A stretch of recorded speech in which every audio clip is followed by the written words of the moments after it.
BSc प्रथम वर्ष के विद्यार्थियों का सभी का स्वागत है। आज हम मेटलिक बॉन्ड धात्विक बंध के अंदर बैंड सिद्धांत के बारे में अध्ययन करेंगे। ये बहुत ही इंपॉर्टेंट थ्योरी है। दो परमाणु के परमाणु कक्षक मिलकर दो आणविक कक्षक बनाते हैं। मतलब दो परमाणु कक्षक मिलकर क्या बना रहे हैं? दो आणविक कक्षक बनाते हैं। दो आणविक कक्षक कौन से बनाएंगे? एक बंधी आणविक कक्षक, दूसरा विपरीत बंधी आणविक कक्षक, बॉन्डिंग ऑर्बिटल, और दूसरा क्या है? Anti bonding orbital. इसी प्रकार तीन परमाणु कक्षक मतलब तीन आणविक कक्षक बनाते हैं। तीन आणविक कक्षक कौन बनाते हैं? बॉन्डिंग, नॉन बॉन्डिंग और एंटी बॉन्डिंग। बंधी, अबंधी व विपरीत बंधी, मतलब बॉन्डिंग, नॉन बॉन्डिंग और एंटी बॉन्डिंग। तीन परमाणु कक्षक कितने बना रहे हैं? तीन। और दो परमाणु कक्षक मिलकर कितने बना रहे हैं? दो। इसी प्रकार इस सिद्धांत इन धातुओं पर लागू किया जाए तो एक धातु क्रिस्टल के कई सारे परमाणु होते हैं। अतः धात्विक क्रिस्टल जैसे एन केंद्रित निकाय के लिए एन परमाणु कक्षक मिलकर एन आणविक कक्षक बनाएंगे। मतलब एन परमाणु कक्षक मिलकर कितने बनाएंगे? एन आणविक कक्षक बनाएंगे। जैसे दो मिलकर दो बना रहे थे, तीन मिलकर तीन बना रहे थे, एन मिलकर कितने बनाएंगे? तीन आणविक कक्षक बनाएंगे। सामान्यतः एक धात्विक क्रिस्टल में 10 की पावर 23 के करीब परमाणु होते हैं। इतने परमाणु कक्षक मिलकर 10 की पावर 23 आणविक कक्षक बनाएंगे। इतने अधिक आणविक कक्षक एक दूसरे के इतने अधिक समीप हो जाते हैं कि इस प्रकार से पट्टियां या बैंड बन जाते हैं। इसी से इस सिद्धांत का नाम बैंड थ्योरी पड़ा है। मतलब क्या होता है कि एन आणविक कक्षक मिलकर एन आणविक कक्षक होता है कि सामान्य जो क्रिस्टल होता है, धात्विक क्रिस्टल होता है, 10 पावर 23 के करीब परमाणु होते हैं। तो 10 की पावर 23 ही पट्टियां बनेंगी। तो पट्टियां बनने के कारण पट्टियां तो बैंड के रूप में बन जाते हैं, पट्टियां या बैंड। तो इसी से थ्योरी का नाम बैंड थ्योरी पड़ा है।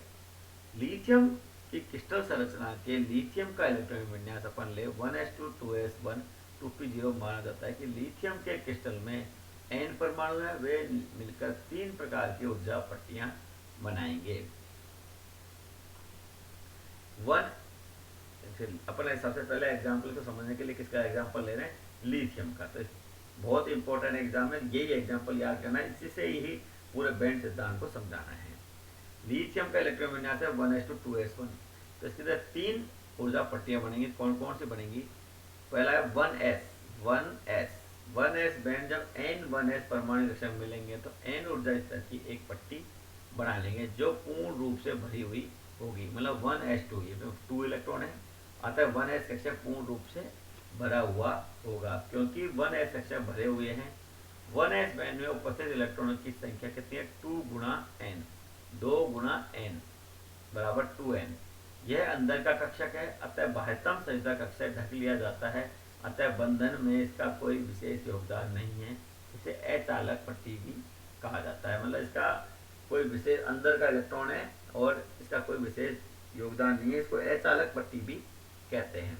दूसरा है 2s। 2s के अंदर कितना है? 1 अर्धपूरित कक्षक। 2s बैंड यह संयोजक बंध कहलाता है।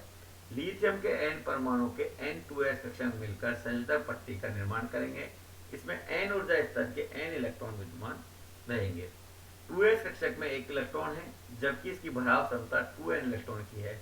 अतः यह पट्टी आधी भरी हुई रहती है। इसके अंदर कितने इलेक्ट्रॉन आ सकते हैं? 2 इलेक्ट्रॉन आ सकते हैं, लेकिन एक इलेक्ट्रॉन है, अतः यह पूरी रूप से पट्टी भरी हुई नहीं होती है, जबकि आधी पट्टी भरी हुई रहती है। इस पट्टी का आधा भाग भरा रहता है, ऊपर का आधा भाग रिक्त रहता है। ऊपर व नीचे के आधे भाग में ऊर्जा का अंतर इतना कम रहता है कि सामान्य ताप पर भी ऊर्जा पाकर ये इलेक्ट्रॉन ऊपर की रिक्त पट्टी में चल जाते हैं और इस पट्टी को चालक पट्टी कहा जाता है। तो 1s पट्टी को क्या कहा? अचालक पट्टी। 2s पट्टी को क्या कहा अपन ने? चालक पट्टी। इन दोनों के बीच में ये क्या कहते हैं? एक इलेक्ट्रॉन है, अतः ये आधी भरी हुई आधी खाली होती है, तो इलेक्ट्रॉन ऊपर से नीचे तक चले जाते हैं। तीसरी है 2p बैंड। प्रत्येक लिथियम परमाणु के पास 3 रिक्त कक्षक होते हैं, अतः लिथियम के n परमाणु वाले कक्षक 2p पट्टी में 3n ऊर्जा स्तर होंगे, जबकि एक भी इलेक्ट्रॉन नहीं होगा। जबकि इसकी अधिकतम भराव क्षमता कितनी हो जाएगी? 2 गुणा 3n, 6n इलेक्ट्रॉन भरने की क्षमता है। 2s व 2p ऊर्जा पट्टियों में ऊर्जा का अंतर इतना कम है कि वे एक दूसरे पर अतिव्यापित कर लेती हैं तथा पूर्ण लगातार पट्टी बना लेती है, जिसका लगभग 1/8वां भाग अतिव्यापन पट्टी कहलाता है। मतलब क्या कहा है? 2s और 2p के बीच में एनर्जी गैप इतना कम होता है कि दोनों ही मिलकर 2s और 2p मिलकर एक लगातार पट्टी बना लेते हैं। इसका बीच का जो भाग है अतिव्यापन भाग होता है लगभग 1/8 और भाग अतिव्यापन पट्टी कहलाता है। इस पूरी पट्टी जो 2s और 2p से मिलकर बनती है कुल भराव क्षमता क्या हो जाएगी 2n तो उसकी और 6n बराबर 8n टोटल हो जाएगी 8n इलेक्ट्रॉन की होती है। इस पूरी पट्टी में इलेक्ट्रॉन घूम सकते हैं। अपन सबसे इसको इसको अगर अपन ने इस डायग्राम को समझ लिया तो सब समझ में आ जाएगा। देखो आप 1s2 2s1 2p 0 1s2 का मतलब है दो इलेक्ट्रॉन पूर्ण रूप से भरी हुई है तथा यह एक नॉन कंडेंसन बैंड अचालक पट्टी कहलाती है।